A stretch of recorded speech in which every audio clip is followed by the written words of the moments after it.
Assalamualaikum warahmatullahi wabarakatuh. Bismillahirrahmanirrahim. Alhamdulillahirabbil alamin. Wa bihi nasta'inu ala umuri dunya waddin.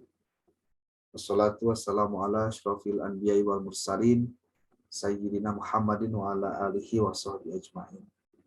Rabbi shrah li sadri wa yassir li amri wahlul 'uqdatam min lisani yafqahu qawli. Mahasiswa program Baca Sarjana Institut Madarin Nusantara di kelas Nagreg pada hari ini 14 Desember 2022, hari Rabu malam Kamis pukul 20.27, kita memulai perkuliahan yang seharusnya diisi dengan materi diskusi dari teman-teman yang belum melakukan paparan. Tanpa bermaksud untuk hanya sebatas mengisi waktu, tapi memang ini adalah bagian dari RPS yang sudah pernah saya kirimkan kepada Anda semua. Materi kita hari ini itu adalah tentang, yang akan saya sampaikan adalah tentang classroom management atau manajemen kelas. Bapak-bapak yang hari ini jadi guru, saya yakin pasti akan sedikit banyak bertanya, sebetulnya apa hubungan antara psikologi pendidikan dengan manajemen kelas?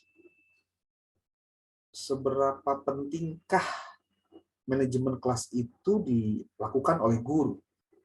Atau seberapa pentingkah guru memahami tentang manajemen kelas? Ternyata kalau kita lihat dari sisi praktik pembelajaran yang selama ini terjadi, bagi guru-guru yang mengajar di kelas rendah, di usia anak masih dini, usia sekolah dasar ataupun sekolah menengah pertama, biasanya akan menemukan kendala-kendala secara teknis pada saat melakukan manajemen kelas.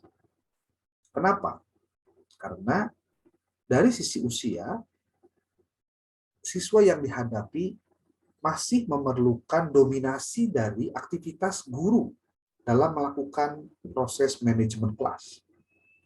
Belum lagi karena belum terbentuknya sisi pemahaman kedewasaan untuk bagaimana mengikuti pembelajaran dengan baik ketika ada di kelas. Nah, tentu ini memerlukan kerja keras dari guru untuk memahami tentang psikologi massa ketika berhadapan dengan siswa-siswa yang begitu banyak, tetapi kondisi pembelajaran harus tetap berjalan, apalagi kalau misal dari sisi waktu sudah menjelang siang, biasanya 1 jam sebelum istirahat dengan 1 jam setelah istirahat, itu kondisi yang sangat-sangat rentan. Anak pengen istirahat, konsentrasinya sudah buyar, setelah istirahat dia sudah makan atau sudah makan makanan ringan ataupun sudah mungkin keliling-keliling capek secara fisik, dia mungkin sudah melakukan aktivitas fisik, ini pun akan membuat pembelajaran juga tidak menjadi nyaman. Oke. Bapak Ibu, Bapak-bapak ya, tidak ada ibu. Kelas itu sebetulnya bukan hanya sebuah fasilitas pendidikan untuk menulis, membaca, ataupun juga tentang aritmatika. Dan kelas itu tidak hanya dibatasi oleh 4 dinding yang ada di dalam ruangan. Hakikatnya kelas adalah tempat di mana siswa berada, di tempat di mana ada tuntunan agar karakter mereka berkembang. Di sini harusnya menjadi pemikiran dari para guru bahwa hakikatnya mata pelajaran apapun yang dia sampaikan kepada siswa itu harus memberikan dampak pada pengembangan karakter mereka untuk berkembang. Jangan sampai bicaranya pelajaran untuk mata pelajaran. Contoh, pelajaran bahasa Inggris, lu penting bisa budak bahasa Inggris. Bisa matematika. Yang penting anak bisa matematika. Itu Kalau itu berarti kondisinya seperti menunjukkan ilmu untuk ilmu. Bukan ilmu untuk pengembangan karakter, ilmu untuk kehidupan sosial yang lebih baik. Gitu. Oke. Nah, maka ketika kita melihat ada prinsip belajar, Bapak-Bapak ini, hakikatnya anak itu bergantung kepada orang dewasa. Termasuk ketika belajar di program pasca pun seperti hari ini, itu masih saja ada ketergantungan kepada orang dewasa. Siapa orang dewasanya? Yang dianggap dewasa ya berarti gurunya atau dosennya gitu. Sehingga pada saat yang sama, ketika anak tergantung kepada orang dewasa, anak itu perlu diarahkan. Menurut siapa? Apa kata orang dewasa tadi? Tentang apa yang harus dipelajari. Berarti orang dewasa yang menjadi pembimbing si siswa ketika dia ada di kelas atau ketika ada dalam proses pembelajaran perlu memahami tentang kedewasaan bagaimana melihat ketergantungan anak atau siswa kepada dirinya. Nah, problemnya sederhana. Siswa di kita, anak-anak di kita, termasuk Anda sebagai mahasiswa, walaupun mungkin pernah mengalami jenjang S1 sebelumnya, belum banyak pengalaman ya terkait dengan proses pembelajaran. Lawong baru sekarang kok S2-nya juga, kalau sekarang S2. Kemudian ketika yang baru sekolah di level SD, SMP, SMA, SMK, juga mereka baru mendapatkan pengalaman pembelajaran pada saat mereka belajar. Nah, namun sekali lagi bisa diketahui bahwa mereka itu akan dapat dengan cepat untuk belajar. Siapa? Mereka yang ingin mendapatkan ide baru sehingga dia merasa terbuka dirinya untuk bisa menerima apa yang dia dapatkan pada saat proses pembelajaran itu. Jadi Bapak-Bapak sekalian, kalau saya melihat Anda semua yang hadir hari ini, termasuk orang yang bisa menanggulangi problem-problem yang orang lain nggak bisa tanganin ketika Anda menghadapi kewajiban belajar. Saya bukan tidak tahu Anda orang sibuk, Anda orang yang mungkin ada aktivitas di masyarakat, Anda juga mungkin banyak kegiatan-kegiatan yang menguras tenaga, tapi karena mungkin Anda memiliki keterbukaan dari sisi pemahaman tentang pentingnya belajar, pentingnya mendapatkan pengalaman, pengetahuan, maka Anda mau menerima itu. Ini kena kuliah. Nah, itu pun yang dialami oleh siswa pada saat dia di kelas bersama Anda kalau Anda menjadi gurunya. Maka saya mungkin ingin memberikan satu perhatian kepada kita semua bahwa siswa belajar karena diinformasikan bahwa apa yang dipelajarinya akan bermanfaat. Jadi, pertama yang harus disampaikan kepada mereka adalah bahwa ketika Anda belajar, datang ke sekolah, datang ke madrasah, hakikatnya adalah Anda sedang mempelajari hal-hal yang bermanfaat untuk kehidupan Anda. Maka yang harus dilakukan oleh Anda pada saat anak itu ada di sekolah, atau ada di kelas, atau ada di madrasah adalah berilah nilai yang baik. Nilai yang baik itu ya bagus, apapun tetap pada posisi bagus. Jadi idealnya mungkin kita tidak memberikan respon yang kurang baik sehingga menurunkan motivasi siswa ketika dia mau belajar datang ke sekolah. Kemudian yang kedua, berikanlah pujian. Ingat, memuji itu bagian dari cara untuk mempengaruhi siswa untuk mau belajar dengan lebih baik lagi. Karena pujian yang disampaikan oleh guru hakikatnya akan berpengaruh terhadap siswa. Anda bayangkan kalau misalkan Anda sudah capek-capek sekarang, contoh nih ya, udah meluangkan waktu, lila, terus nunggu juga sampai setengah jam gitu ya, lebih dari 30 menit kan kita tadi itu, dari 19.30. Terus anu hadirna ukur limaan, cek saya teh merenang. Enggak, saya nama orang bubar lah, kedai we mus loba contoh. Saya tidak menghargai Anda yang sudah capek-capek, sudah mau hadir gitu ya. Maka yang harus saya lakukan apa? Menghargai posisi Anda yang mau belajar untuk saya berikan solusi. Kalau misalkan tidak ada ya tetap saya harus sudah siap dengan materi kan begitu. Artinya saya mengapresiasi kehadiran Anda hari ini dengan menyampaikan ucapan terima kasih bahwa Anda sudah bisa bertahan dengan kondisi di mana kawan-kawan Anda mungkin ada yang sakit lah, sibuk lah, atau ketiduran lah, atau kecapean lah, atau apapun gitu. Ya. Nah, Bapak Ibu sekalian, pada prinsipnya semua yang tadi dilakukan itu tergantung dari kompetensi guru. Kita mengenal istilah kompetensi itu dalam Undang-Undang Sistem Pendidikan Nasional, termasuk Undang-Undang Guru dan Dosen. Undang-Undang Nomor 14 Tahun 2005. Yang Anda kalau baca di situ, guru harus memiliki minimal 4 kompetensi. Ingat Pak, minimal 4 kompetensi. Kalau minimal berarti ada dong kompetensi yang lain yang perlu dikuasai. Nah, Anda lihat di sini gambarnya.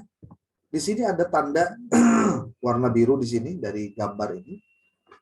Ada skill knowledge, ada interpersonal skills, team player, attitudes, values, achievement, motivations. Anda bisa lihat di sini skill knowledge atau skill dan knowledge maksudnya. Keterampilan dengan pengetahuan itu sesuatu yang visible competencies. Kompetensi yang terlihat, Pak. Easy to observe and measure. Mudah untuk diamati dan diukur. Itu. Skill and knowledge. Tetapi kompetensi guru itu ada juga yang less visible. Sama sekali tidak terlihat, Pak. Less visible competencies. Kemudian less easy to observe and measure. Sedikit atau kecil sekali kemungkinan untuk bisa diamati dan juga bisa diukur. Apa itu? Interpersonal skills. Skill yang bersifat interpersonal. Bagaimana cara Anda berinteraksi dengan sesama guru, contohnya begitu. Interpersonal.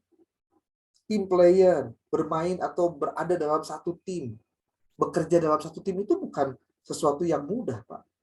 Anda ada di sebuah sekolah, ada di sebuah madrasah, di situ ada banyak guru, di situ ada kepala sekolah, dan gurunya juga banyak, di situ Anda harus bekerja dalam tim, bagaimana melakukan proses pembelajaran di satu kelas dengan berbagai macam guru, contohnya. Atau ketika akan menyukseskan sebuah kegiatan seperti hanya ujian, ataupun juga penerimaan siswa baru, ataupun kegiatan-kegiatan lain. Kadang-kadang ada orang pintar, ada orang cerdas, ada orang yang mampu, tapi dia hanya skill individunya sebutnya tuh aksi individu, Pak. Kalau dinamain bola mah dia hanya melakukan tindakan kesendirian. Dia tidak bisa kerja dalam tim, nggak bisa kerja sama, nggak bisa percaya pada orang, contohnya, nggak bisa mendelegasikan tugas dan wewenang. Itu pun problem, Pak. Yang itu padahal sebagai seorang guru itu adalah kompetensi. Nah, kemudian yang tidak terlihat juga, yang tidak bisa diukur juga, itu adalah attitude.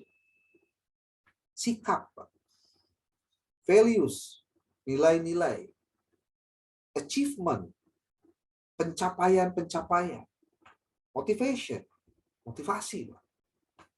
Ini kompetensi yang dalam the iceberg model ini bisa melihat. Jadi iceberg model itu seperti model gunung es, Pak. Ya. Kan gunung es mah yang nampak itu atasnya doang, Pak. Di bawahnya itu jauh lebih mendalam lagi. Nah, ketika bicara skill and knowledge, keterampilan dengan pengetahuan, maka Anda akan bisa melihat apa saja yang termasuk dalam kompetensi guru yang ada dalam konteks skill and knowledge yang mudah dilihat, yang dapat diukur, kemudian yang visible competencies, yang terlihat. Ada strategi mengajar. Ini adalah kompetensi yang pasti terkait dengan skill. Kemudian programnya, program Anda bikin program sebagai guru apa yang Anda bisa lakukan. Dimulai dari apa, melakukan apa, bagaimana mengevaluasi, itu program. Kemudian penguasaan konsep, biasanya buat mereka yang suka banyak membaca, mengikuti perkembangan terbaru dalam dunia pendidikan dan pembelajaran, itu pasti dia harus menguasai konsep-konsep tertentu. Seperti kalau sekarang tuh ada istilah profil pelajar Pancasila, kemudian Merdeka Belajar, dan lain-lain. Banyak sekali yang harus dikuasai. Kemudian ada instruksi. Kalau dalam bahasa lain, instruksi itu, instruction itu pembelajaran, Pak. Ya. Kemudian ada penggunaan media. Ini bagian dari skill and knowledge. Teknik bertanya. Kemudian assessment yang digunakan. Termasuk ada bagian yang sekarang akan kita bahas, itu adalah manajemen kelas. Itu termasuk pada skill dan knowledge dari kompetensi guru yang nampak terlihat. Jadi kalau misalkan ada guru yang tidak mampu melakukan proses pengelolaan kelas dengan baik, berarti dia tidak memiliki skill dan knowledge sebagai sebuah kompetensi guru yang nampak harus terukur. Nah, bagaimana manajemen kelas itu seharusnya dilakukan? Manajemen kelas itu pada akhirnya bertujuan untuk 3 hal. 1, membuat siswa itu disiplin. Yang kedua, bagaimana proses pengajaran itu bisa berjalan dengan lancar. Dan yang ketiga, melakukan proses pengorganisasian kelas dengan rapi. Ini manajemen kelas. Nah, sekarang kita ketika bicara disiplin, pada akhirnya guru itu harus bisa menghargai siswa. Siswa juga menghargai guru, siswa menghargai siswa, dan kalau eksternalnya, guru menghargai sesama guru, guru menghargai kepala sekolah, ataupun juga OB, ataupun penjaga sekolah, dan lain-lain. Tapi di sini ada pertanyaan, bagaimana caranya, Pak, untuk bisa guru menghargai siswa, siswa menghargai guru, siswa juga menghargai siswa? Kalau saya sedikit improve dari apa yang disampaikan tentang proses menghargai. Mungkin ini bahasan yang tidak sederhana, Pak. Seseorang yang mampu menghargai orang lain, hakikatnya adalah karena dia memiliki harga diri yang baik. Harga diri yang mahal. Maksudnya, kalau orang tidak punya harga diri, Pak, maka dia nggak bakalan mau menghargai orang lain. Karena dia juga nggak punya harga diri. Ini kan bahasa menghargai itu bukan dalam konteks seberapa harganya. Bukan. Di sini istilah menghargai itu sifatnya abstrak. Yang itu munculnya dalam inner, dalam diri seseorang. Hanya orang-orang yang memiliki harga diri, Pak. Harga diri itu menjaga kehormatan, gitu. Dia punya value yang dalam dirinya harus dia jaga. Ketika dia menghargai siswa, hakikatnya dia sedang menunjukkan bahwa dirinya itu pantas untuk juga diberikan harga oleh orang lain.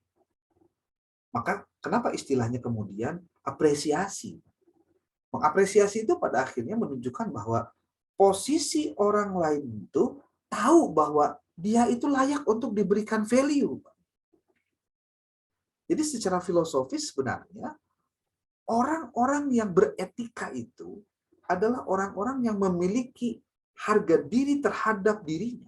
Dia menjaga dirinya martabat dirinya atau marwah dirinya dengan cara memberikan itu kepada orang lain. Ini ada kasus. Kita berikan sebuah ilustrasi, Pak. Ini contoh saja. Seorang guru kelas 4 sedang mengajar pelajaran IPA. Seorang siswanya meminta izin untuk pergi ke toilet, Pak. Dalam perjalanan kembali ke kelas, siswa tersebut melihat belalang dan menangkapnya. Sampai di kelas, ia memperlihatkannya kepada teman-temannya. Teman perempuannya menjerit ketakutan, sementara hampir semua teman laki-lakinya ingin melihat dari dekat. Kelas menjadi berantakan, tidak terkontrol. Guru kelas marah karena suaranya tidak didengar. Akhirnya ia memukul papan tulis untuk mendiamkan siswanya. Sayangnya, pukulannya begitu keras sehingga papan tulis jadi jatuh. Kedua suara tersebut, yaitu pukulan di papan tulis dan papan tulis yang jatuh, sangat mengejutkan para siswa. Mereka terdiam, guru kelas pun terkaget-kaget dengan apa yang baru saja terjadi. Nah, ini hampir sesuatu yang biasa terjadi di kelas-kelas rendah, kayak maksudnya kelas rendah itu kelas di sekolah dasar gitu. Tapi tidak sedikit juga kasus ini juga muncul di sekolah menengah, baik pertama ataupun juga atas. Hanya gara-gara mungkin keributan yang besar gitu, kemudian guru merasa tidak dihargai keberadaannya oleh murid sehingga dia melakukan hal-hal yang di luar kendalinya. Nah,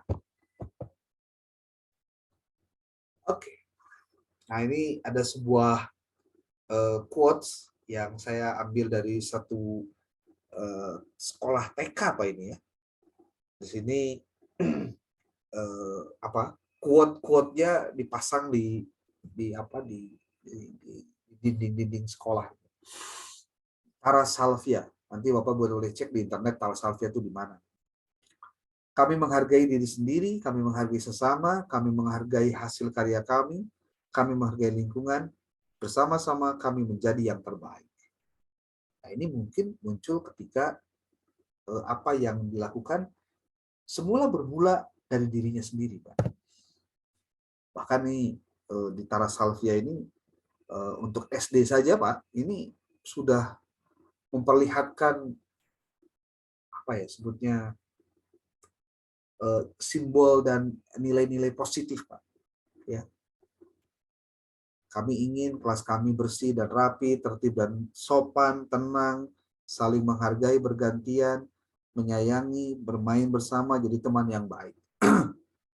Problem sekolah hari ini kan ada kasus bullying, Pak. Perundungan. Yang lebih parah itu kalau perundungannya dilakukan oleh si guru kepada murid, itu juga jadi sesuatu yang seharusnya tidak terjadi. Anda bisa bayangkan kalau gurunya yang melakukan perundungan itu gimana ceritanya, Pak? Itu. Ya. Hanya dengan kalimat bahwa ada Bapak mah ngadidik mana gitu. Tapi ngadidik nanti jadi lain ngadidik, Pak, gitu. Ya. Hati-hati, Pak. Zaman kita sekolah dulu dengan zaman anak sekolah sekarang sekolah itu beda banget. Beda sekali. Anda harus bisa melihat titik perbedaan itu karena memang segala sesuatu yang terkait dengan fasilitas mereka bisa dapatkan sekarang, Pak. Jadi kalau saya ditanya, Pak, bedanya anak dulu dengan anak sekarang apa? Kayaknya mentalitasnya perlu ditingkatkan, Pak. Mentalitas ya, saya bilang mentalitas. Mentalitas. Karena apa? Fasilitasnya ada semua, Pak. Jadi kalau misal anak sekarang ditanya sesuatu nggak bisa, dia langsung nanya ke Google, Pak. Lah urang mah baheula nanya ka saha, Pak? Ya nanya ke orang pasti. Berarti itu melatih komunikasi, melatih bagaimana cara bicara yang benar gitu. Kalau anak sekarang, no, nggak ngerti, nanya Pak ke Google, semuanya dijawab kok, apa aja bisa. Naon wae dijawab, Pak. Bahkan mungkin pengetahuan yang dia tadinya tidak tahu, dia jadi tahu akibat apa? Akibat dia punya fasilitas itu. Jadi ternyata banyak fasilitas itu kadang-kadang tidak membuat orang itu secara mental kuat, Pak, menghadapi banyak kendala dan masalah. Gitu. Ya. Oke, ini juga sama kelas beliefs, keyakinan kelas. Ini juga salah satu dari cara membuat quotes yang kira-kira membuat kebersamaan itu muncul karena memang perlu dibina, Pak. Nggak ada lagi cerita sekolah itu ada yang jago, sok jagoan gitu kan. Kalau Anda sering nonton di film-film tentang persekolahan itu suka ada tuh geng-geng anak yang kira-kira yang menjadi pemilik atau penguasa gitu ya, sehingga dia bisa berbuat apa saja kepada siswa yang inferior, Pak, karena mereka merasa dirinya superior. Bullying terjadi akibat dari mungkin ketidakpahaman orang tentang harusnya bagaimana siswa itu melakukan sikap kepada temannya sendiri. Di Amerika itu kalau Anda lihat film-filmnya itu cenderung banyak tentang bullying, Pak. Karena memang prakteknya begitu juga. Anda kalau lihat ada anak yang kemudian bunuh diri, bawa pistol nembak teman-temannya, atau kemudian banyak melakukan perilaku di luar batas kewajaran gitu. Saya sih curiga, Pak, itu semua adalah korban-korban bullying. Di samping juga mungkin gampangnya mengakses bagaimana senjata tajam itu bisa dimiliki contoh. Atau karena ingin terkenal bikin konten sampai sampai bunuh orang, kan gila itu, Pak. Oke. Bagaimana strategi untuk bisa mendisiplinkan siswa dalam konteks manajemen classroom, Pak? Manajemen kelas. Pertama, ada model, fokus, monitor. Nanti kita jelaskan satu persatu. Komunikasi, interaksi, dan aturan main. Kalau model, Pak, berarti kalau saya boleh sedikit berkomentar, setiap tempat, baik itu kelas ataupun juga sekolah, itu memiliki kearifan lokal masing-masing. Dan saya yakin belum tentu yang dilakukan di tempat lain itu bisa diterapkan di tempat Anda. Mungkin karena berbeda situasi dan kondisinya. Seperti kalau di Al-Falah kan basicnya pesantren, contohnya begitu. Kemudian berbaur antara yang pesantren dengan yang tidak pesantren, contohnya begitu. Itu akan berbeda dengan sekolah menengah negeri yang memang sama sekali tidak ada pesantrennya. Cara pendisiplinan itu akan berbeda. Termasuk juga bagaimana fokus terhadap masalah yang muncul ketika ada problem saat mendisiplinkan siswa, itu pun menjadi sesuatu yang harus dipikirkan juga oleh Anda semua. Jadi model itu bagaimana, Pak, maksudnya?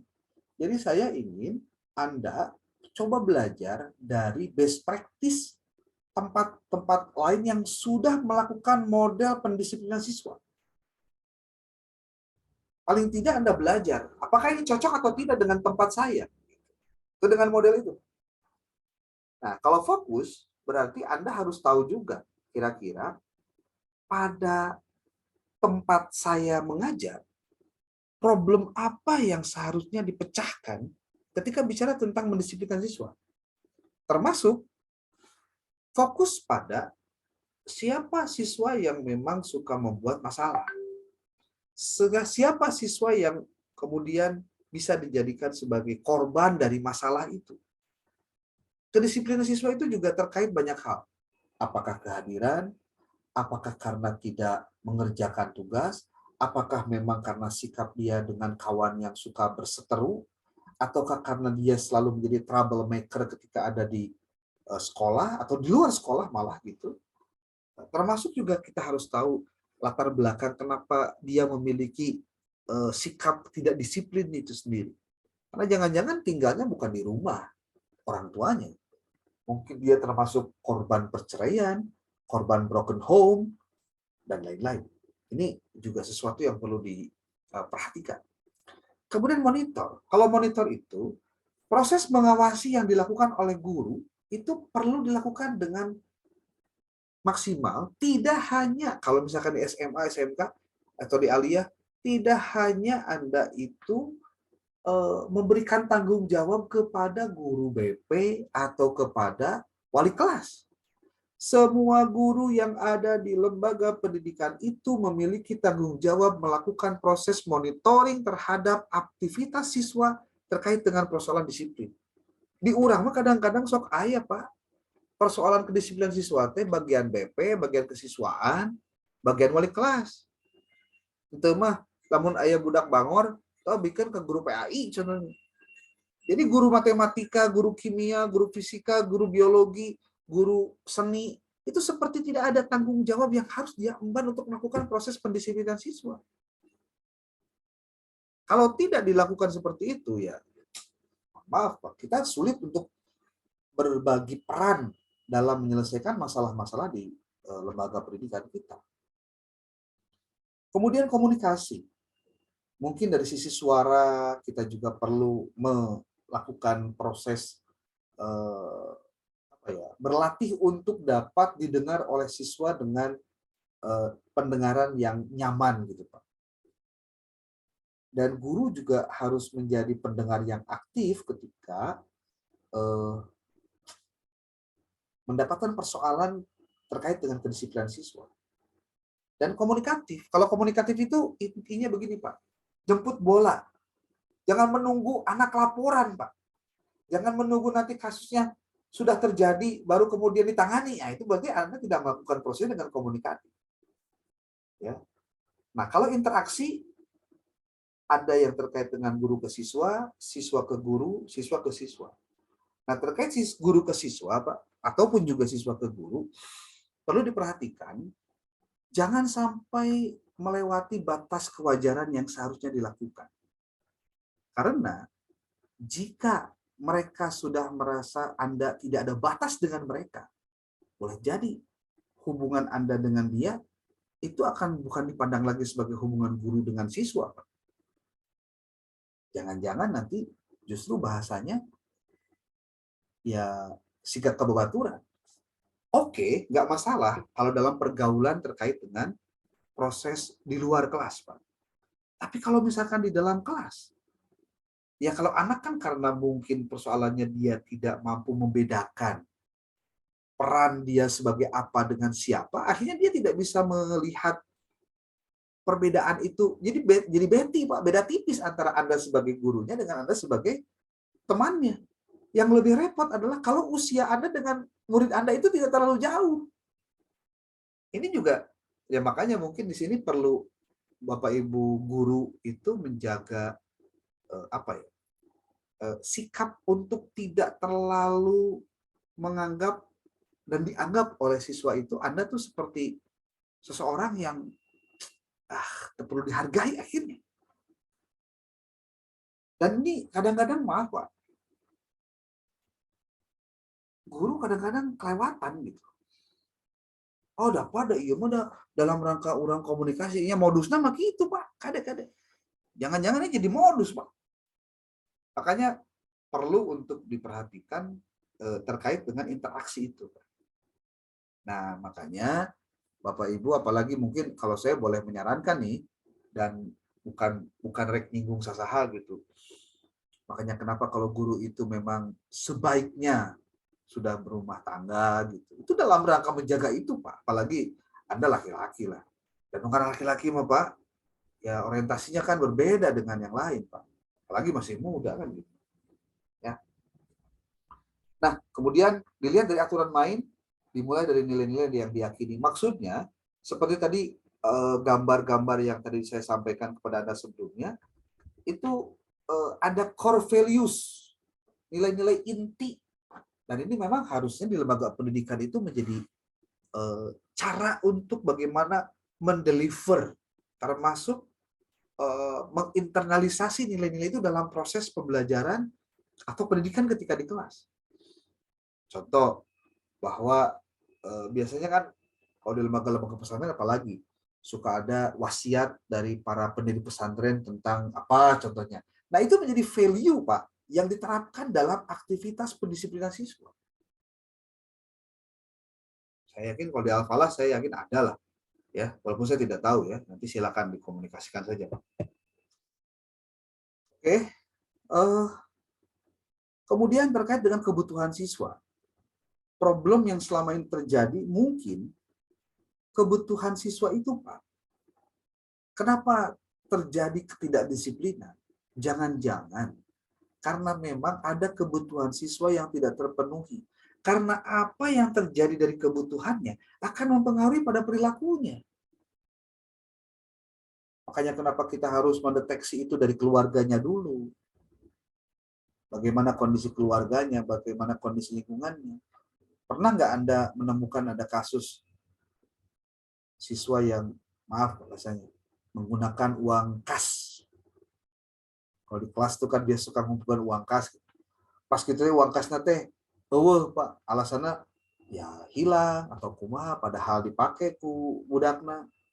Saya tuh dulu ketika ngajar di Madrasah Aliyah, Pak, selama 10 tahun saya ngajar di Aliyah, itu pernah kejadian, Pak. Ada murid saya di kelas saya, Pak, mengumpulkan uang, Pak. Ya waktu tahun 2005, 2006, duit 300.000 kan duit gede, Pak. Itu ternyata hilang, Pak. Ngomong ke saya budak itu, Pak artosna ical cenah ieu gitu ya. Benar tuh ya ical. Kan kalau saya jadi curigaan. Saya tanya ke temannya, saya tanya ke orang tuanya. Ya, saya lihat orang tuanya juga nyabelah gitu Pak waktu itu. Selidik punya selidik ketemu Pak. Ternyata yang namanya perempuan kebutuhan bulanannya tinggi. Bedak, lipstick, kabur enak mau berenang, skincare gitu banyak. Yang begituan itu ternyata berpengaruh terhadap cara berpikir dia. Duit aya iya nyekel sikat kumaha engke we rek ngomong bohong kan penting mah orang kebutuhan tercapai. Dan saya temukan kondisi begitu ada. Ya. Oke. Coba Anda lihat di sini. Bagaimana tipe siswa dan kebutuhannya. Secara psikologis kita bisa lihat, Pak. Tipe siswa dengan kebutuhannya itu kalau tipenya dia memiliki, maka dia ingin disenangi, dekat dengan orang tua dan guru, teman sangat penting, senang belajar dengan cara yang kooperatif. Kalau tipe siswanya memiliki. Kalau tipe siswanya kuasa, itu dia tidak suka membuat kesalahan, ingin semuanya berada dalam kontrolnya, mengamati sebelum berbuat, sistematis, ingin menjadi yang terbaik. Ini biasanya orang-orang dengan tingkat superioritas tinggi. Kalau orang siswa dengan tipe bebas, dia biasanya ingin memilih, bebas bergerak, senang bereksperimen, tidak terpengaruh oleh lingkungan, senang mencoba. Ini hanya ciri-ciri umum saja, Pak. Walaupun pada akhirnya nanti Anda lihat, mungkin dari setiap tipe ini ada arsiran yang sama, gitu ya. Kalau tipe siswa yang senang, dia bisa menikmati pekerjaannya, senang berkelakar, tertarik ke banyak hal, senang bermainan, disenangi banyak teman. Ini hanya tipe siswa dengan kebutuhannya. Maka coba Anda lihat, kalau siswa Anda itu senang bagaimana? Apakah dia senang dihargai dengan, contohnya, diberikan kata-kata pujian, atau diberikan tempat, dipanggil ke depan dan diberikan hadiah? Itu orang itu beda, siswa itu beda-beda Pak untuk mendapatkan kebutuhannya itu. Makanya penting sekali untuk bisa melihat potensi dari siswa itu dengan cara-cara yang tepat juga. Nah, bagaimana tipe manajemen kelas yang yang kita miliki? Ini contoh saja Pak ya, ilustrasi. Ada authoritative style. Ini kalau gurunya pertama dia mengontrol siswa namun memberikan ruang gerak untuk mandiri. Kemudian gurunya selalu memberikan penjelasan dari aturan dan keputusan. Membuat kesempatan untuk berdiskusi. Menunjukkan sikap yang hangat dalam membimbing. Itu authoritative style.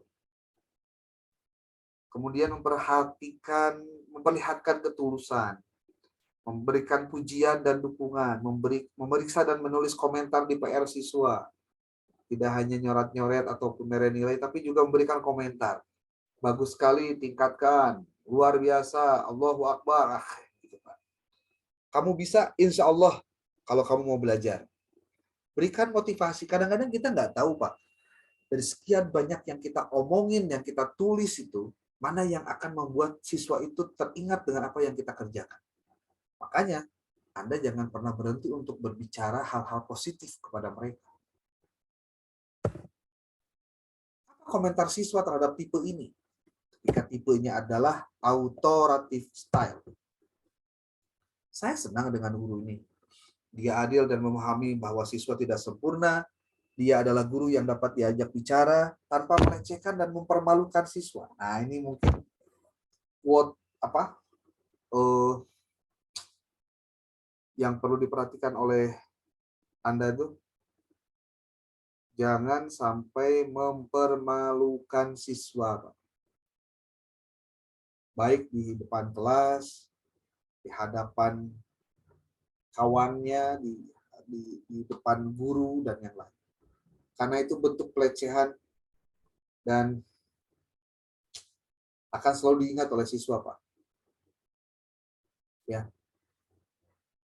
Jangan melecehkan dan mempermalukan mereka.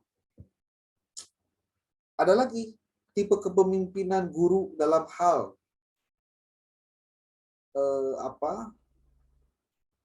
manajemen kelas itu adalah laissez-faire style.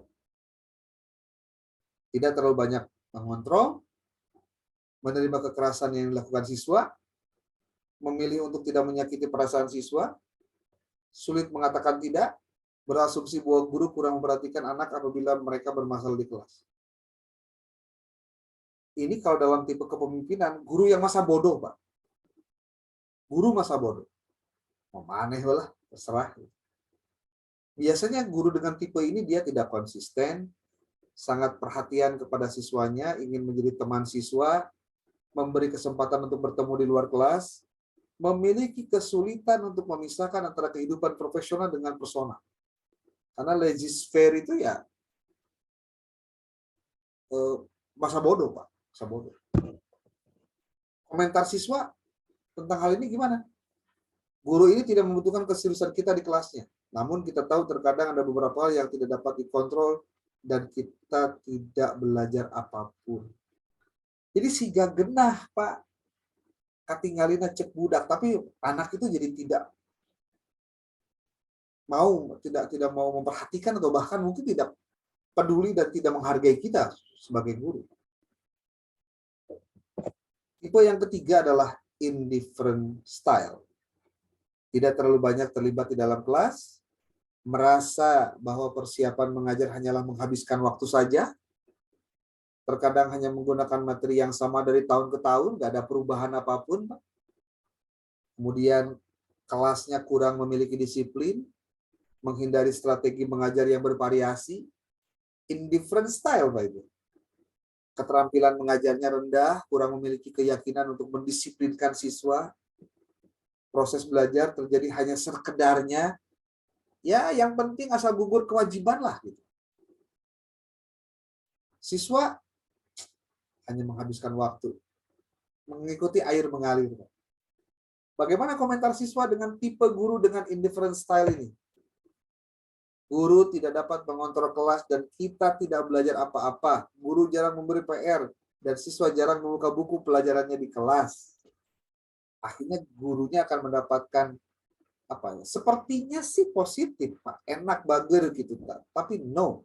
Indifferent style itu guru yang tidak mau berkembang dan tidak mau mengembangkan siswanya pada akhirnya. Nah, Pak, pada proses pengajaran Anda perlu melakukan persiapan-persiapan maksimal.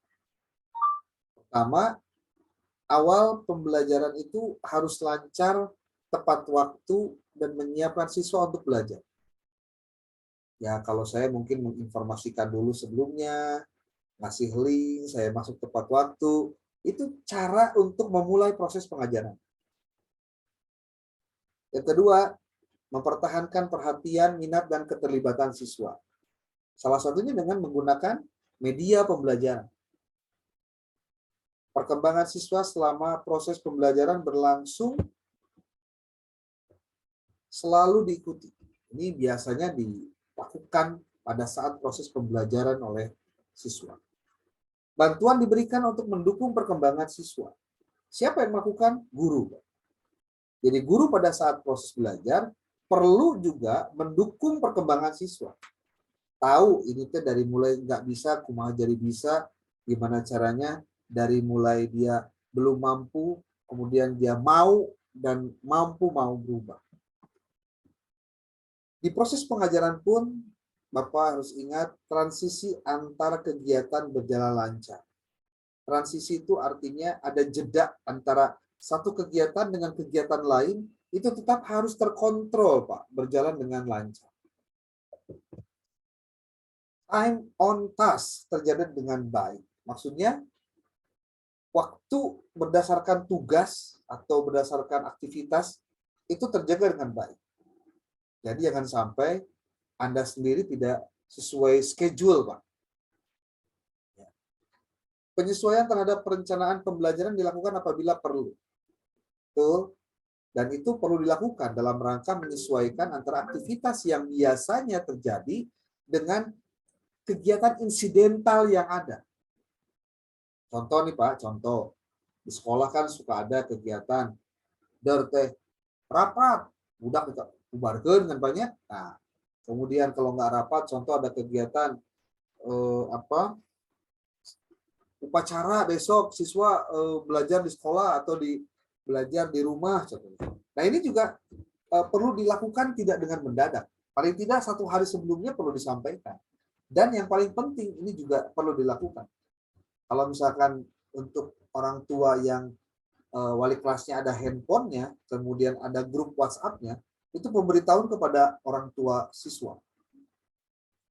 Kemudian akhir pembelajaran dilakukan dengan tujuan memberikan pengaruh yang baik. Jadi tidak hanya menyampaikan materi belajar, tapi juga bagaimana memberikan dampak dan pengaruh yang positif kepada siswa, sehingga dia secara karakter bisa berkembang dengan baik.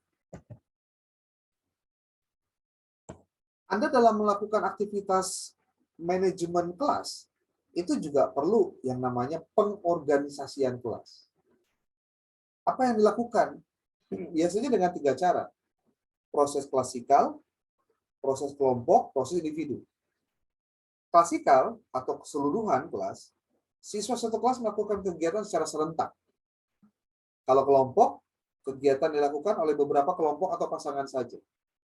Dan yang terakhir, untuk individu, itu dilakukan hanya oleh kegiatan dilakukan oleh setiap siswa, tapi tidak dilakukan secara serentak. Boleh jadi terpisah, tapi dilakukan oleh semuanya. Anda harus ingat, tidak semua kegiatan cocok untuk semua jenis.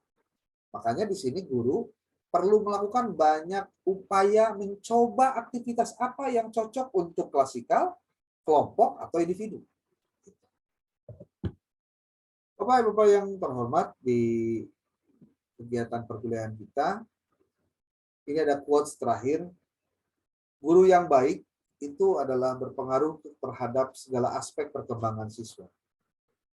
Pendidikan yang baik, pendidikan yang tinggi, itu tidak berpengaruh terhadap kualitas pengajaran. Apa karena gelarnya kemudian jadi lebih baik? Belum tentu, Pak. Da ari ngajar mah tergantung apa yang terdapat dalam dirinya sendiri. Komitmen dirinya sendiri. Kalau dirinya tidak memiliki komitmen yang baik, ya jangan salahkan kalau kemudian siswanya juga tidak mendapatkan banyak pengaruh yang positif dari diri. Oke, guru yang baik pun selalu memiliki tujuan. Bekerja berdasarkan alasan, tujuan, selalu memikirkan hasil yang akan dicapai, dan bagaimana siswa mencapai tujuan tersebut. Karena guru yang baik adalah anugerah terindah untuk siswa. Makanya tidak ada yang bisa menggantikan peran guru hakikatnya. Ya. Guru harus bisa menjadi tempat untuk bisa menunjukkan jalan. Dia harus bisa mengamati atau mengobservasi. Dia harus duluan, Pak, mengobservasi. Untuk melihat apa yang terjadi.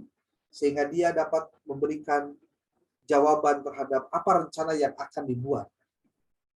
Selain itu, juga guru harus memberikan pengaruh, memberikan pernyataan, memberikan petunjuk, memberikan tuntunan, sehingga dia dapat menunjukkan jalan yang benar untuk siswanya.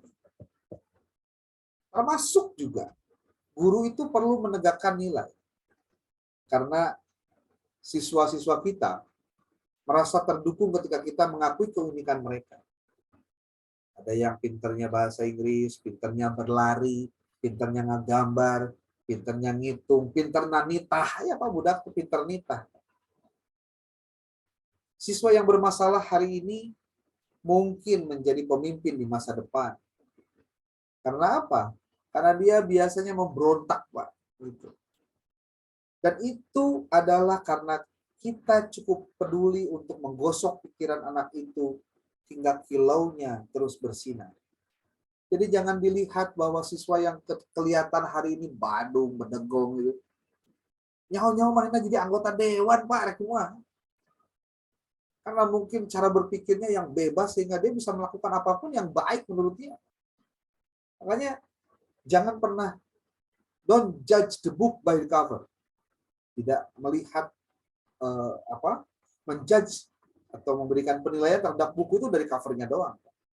Casing atau apa, ya. Maka ciptakanlah kesempatan. Pendidikan itu adalah cara dan alat dari kesempatan. Bapak-bapak yang terhormat, mengajar itu memiliki banyak keuntungan tambahan. Bukan keuntungan dalam bentuk uang, bonus, ataupun hadiah. Tapi lebih daripada itu, pengaruh guru terbentang luas dari tahun ke tahun, bahkan dari generasi ke generasi berikutnya. Ketika guru bisa memberikan pengaruh positif yang baik, Pak, dan siswa berubah karena pengaruh itu, maka selama pengaruh itu berdampak positif, itu akan menjadi amal jariah yang tidak akan berhenti walaupun Anda sudah mati. Guru perlu menjaga jiwa.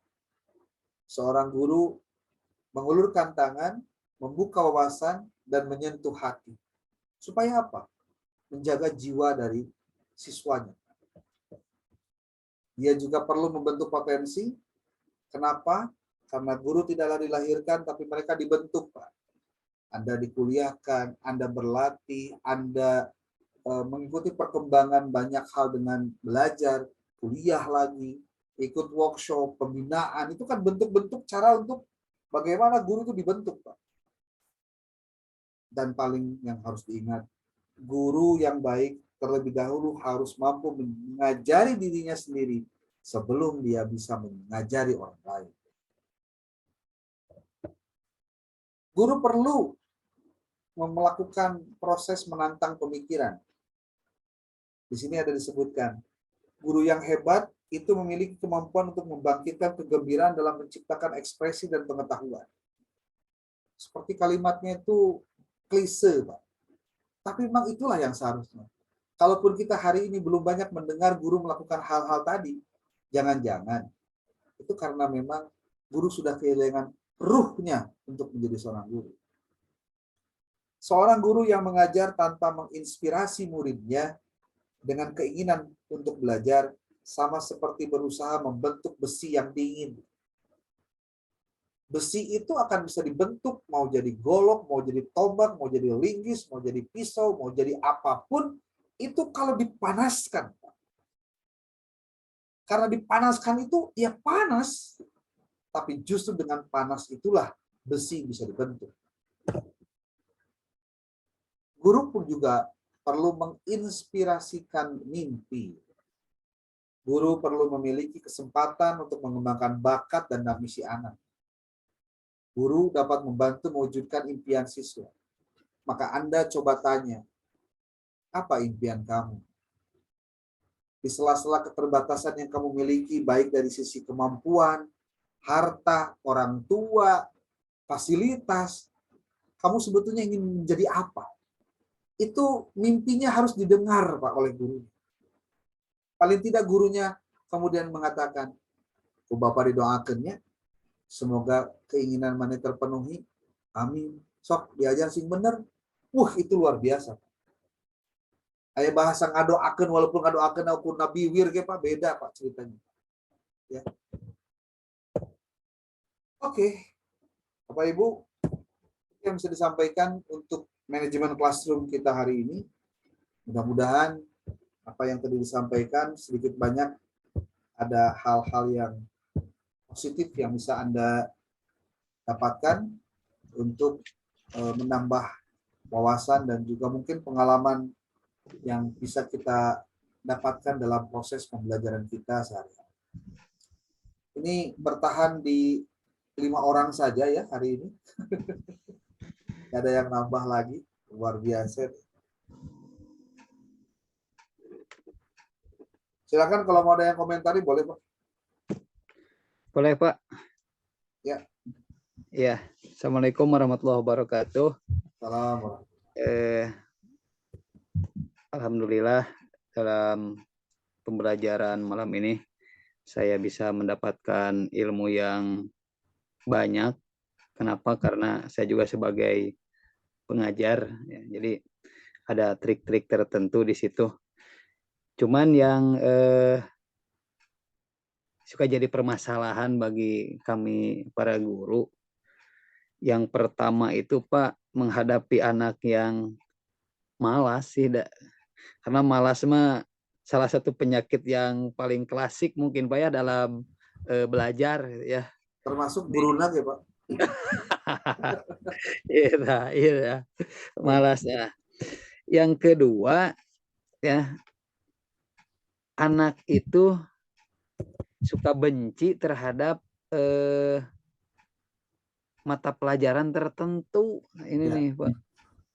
Oke. Ini nih yang sering terjadi gitu ya, yang saya temukan gitu ya.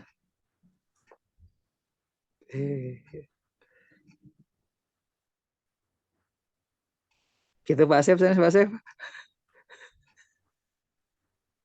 Ya. Curhat, curhat. Mumpung ada ini, Fanan. Gitu Pak. Yang kedua itu, jadi si anak ini suka benci ya terhadap mata pelajaran tertentu. Sering saya tanya anak itu ya, ketika pembelajaran saya dia masuk kan gitu ya. Bahkan ketika walaupun jam terakhir ya ada anak tersebut. Tapi ketika di kantor ya bertemu sama guru ngomong, ibu kata ayah tuh di Pak Agus yang kata tadi. Ya alhamdulillah si Abi itu jam terakhir oge. Nah, cina di Abdi itu ayah tah, iya Pak. Jadi mengantisipasinya gini terhadap anak yang suka atau benci terhadap mata pelajaran tertentu ini. Itu dua aja dulu Pak. Ya. Malas sama benci. Oke. Pertama terkait dengan malas ini menarik Pak. Menariknya kenapa? Karena yang malas itu ternyata bukan hanya termasuk juga gurunya malas Pak. Guru yang rajin saja belum tentu siswanya dikebawa rajin Pak. Sigana lamun guruna malas, komo merenang Pak jadi mau malas ke muridnya gitu. Ya, gitu loh. Ini mafhum mukhalafah dari apa? Dari pernyataan-pernyataan tadi. Iya dosennya rajin ya, watana iya muridnya rajin iya. Nah, jadi sebenarnya mah orang teh ulah wakanitah kepada siswa dulu untuk rajin Pak. Nanya heula orang jadi guru nu rajin teh gitu. Itu yang paling mudah untuk mengintrospeksi dan mengotokritik Pak ya, otokritik. Jadi teladan ya Pak. Nah, ulah telatan Pak. Oke, gini Pak. Salah satu cara untuk menghadapi siswa yang malas adalah mencari tahu dulu penyebab malasnya apa. Mungkin saja siswa tersebut punya masalah pribadi yang menyebabkan ia enggan belajar. Kalau itu yang terjadi, Pak, maka bantuan dari seorang psikolog atau gurunya sendiri perlu memposisikan sebagai seorang psikolog atau konselor untuk membantu anak tersebut, Pak. Nah, selain itu, Anda juga bisa berusaha menciptakan suasana belajar yang lebih menyenangkan dan menantang, serta memberikan dukungan dan bimbingan secara individual kepada siswa yang bersangkutan. Jadi mungkin dia itu kurang perhatian, Pak. Mungkin ya, saya bilang mungkin. Makanya dicek dulu, ini seberapa banyak siswa yang malasnya, Pak. Loba ternyata. Oh, jadi kasusnya berarti lain hiji dua. Hampir semuanya. Kayak. Ai baheula keur bahasa PPDB, ditanya heula henteu gitu, tak. Jangan-jangan rekrut aja gitu, Pak. Jadi ceritanya begini, kalau Anda mau mendapatkan input yang bagus, Anda mau mendapatkan output yang bagus, ya inputnya juga kudu hati-hati, Pak. Ulah segala rupa jeung segala diterima gitu. Perlu pakai seleksi. Kalau enggak, ya Anda juga jangan kaget. Lah memang input awal siswa yang masuknya juga orang-orang bermasalah contohnya. Ya kalau misalkan siswa jadi males, ya jangan salahin siapa-siapa, Pak. Rekrutmen aja kita yang kurang tepat gitu. Nah, kemudian tadi pertanyaan yang terkait dengan solusi terhadap siswa yang selalu maksudnya pilih-pilih gitu ya, pilih-pilih terhadap guru atau pelajarannya. Ini salah satu cara ya, Pak, untuk mengatasi siswa yang selalu pilih-pilih terhadap guru atau pelajarannya. Sama, Pak, sebetulnya. Cari tahu dulu penyebabnya apa, Pak. Apakah problemnya di siswa atau problemnya di gurunya? Kalau problemnya di gurunya, Anda akan bisa melihat siswa dominan atau mungkin sebagian besar itu memang bermasalah dengan guru tersebut. Kalau memang itu yang terjadi, maka yang problem ada di gurunya, Pak. Tetapi ketika memang hanya 1-2 orang saja siswa yang bermasalah dengan guru tersebut, itu berarti problemnya ada di siswanya. Nah, balik lagi sekarang. Bagaimana kita bisa mengetahui untuk semua itu? Ya tetap, Pak, dikomunikasi, ajakan ngobrol. Contoh nih, kalau masalahnya ada di gurunya, berarti yang harus dipanggil siapa, Pak? Kepala sekolah. Panggil tuh kepala sekolah.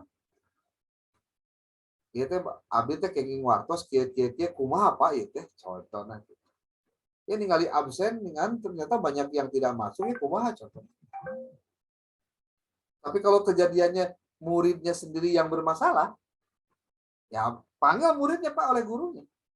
Baik oleh guru mata pelajaran yang dia tidak sukai, atau terutama oleh BK dan wali kelasnya. Itu biasanya nanti laporan, Pak, gurunya.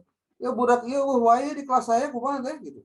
Nah, Pak, ini problem yang tidak bisa dihindari ketika memang ada ketidaksamaan persepsi tentang bagaimana menjadi guru dan bagaimana menghadapi siswa.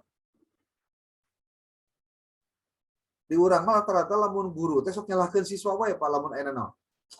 Budak na we tah mah belegug ayeuna mah lah. Teu inget yen manehna ge sebetulnya loba salah sebenarnya, Pak. Jadi maksud saya, jangan-jangan, Pak, selama ini guru menganggap dirinya orang yang tanpa dosa dan tanpa pernah berbuat salah. Sehingga dia menganggap, lah budak leutik eta mah pecuh. Nah, ini nih. Masalah nih, Pak. Kalau sudah ngomong begitu. Dia sudah bebal. Anti kritik, ya udah, Pak, susah. Susah. Kalau anti kritik susah. Demikian Pak Agus ya. Ini bisa dari pengalaman Anda juga sebetulnya bisa dijawab sebenarnya. Tapi secara teoritis sebetulnya bisa dijawab bahwa posisi seorang guru harus menjadi bagian yang penting untuk menjaga stabilitas. Saya punya ilustrasi begini, Pak. Lamun hiji bus diisi ku para kiai, Pak. Arek berangkat ke Madura, arek jarah, Pak. Tapi sopirna bari mabok, Pak. Kira-kira nepi moal, Pak. Tempat tujuan. Aya satu lagi, Pak. Satu bis isina jelema gelo kabeh, Pak. Tapi supirna jelema waras, teu mabok, teu kurang sare gitu. Sehat lah gitu.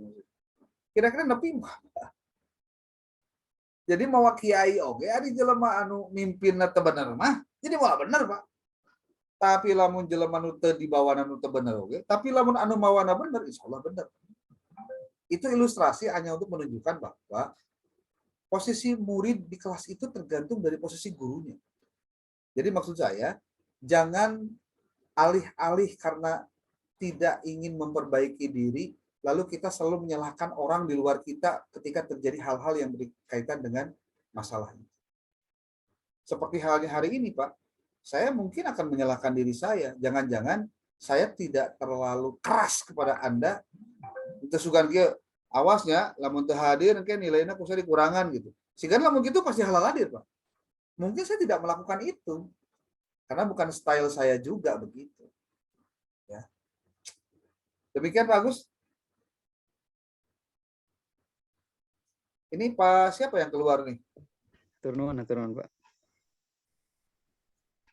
Sinyalnya kayaknya Pak Ilyas, Pak. Sinyalnya suka ini. Ya. Oke. Lup-lup sinyalnya. Oke. Ada lagi, Pak? Boleh? Pak Asep, Pak Ahmadi.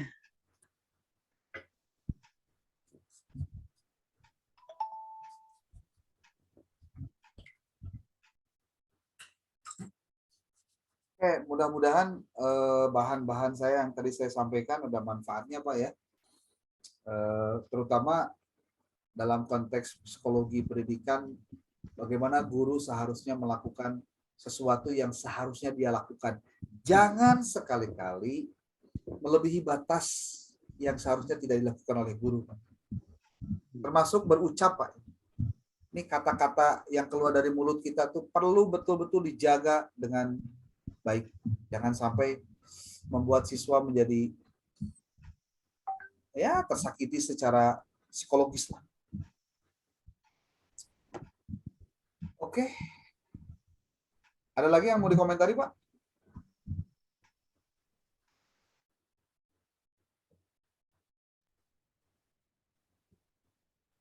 Kalau tidak ada, ya kita tutup saja lah, ya. Sambil saya nanti Pak Ahmadi mau bertanya, Pak. Boleh. Cekap, Pak. Cekap pula. Oh iya. Oke deh. Pak Asep, Pak Ahmadi, Pak Agus, Pak Wildan, Pak Ilyas. Oke, terima kasih sudah membersamai saya dan kita semua hari ini. Kita ketemu lagi minggu depan untuk kebersamaan ini. Nanti dalam waktu dekat saya akan kirimkan juga siap-siap soal UAS. Untuk nanti kita UAS, sebelumnya kan ada pertemuan terakhir tuh tanggal 31. Nanti saya akan jadwalkan pada Anda untuk diberitahukan sebelumnya. Demikian mungkin yang bisa disampaikan. Terima kasih dan mohon maaf apabila banyak kekurangan. Billahi taufiq wal hidayah. Wallahul muwaffiq ila aqwamit thoriq. Assalamualaikum warahmatullahi wabarakatuh. Waalaikumsalam warahmatullahi wabarakatuh.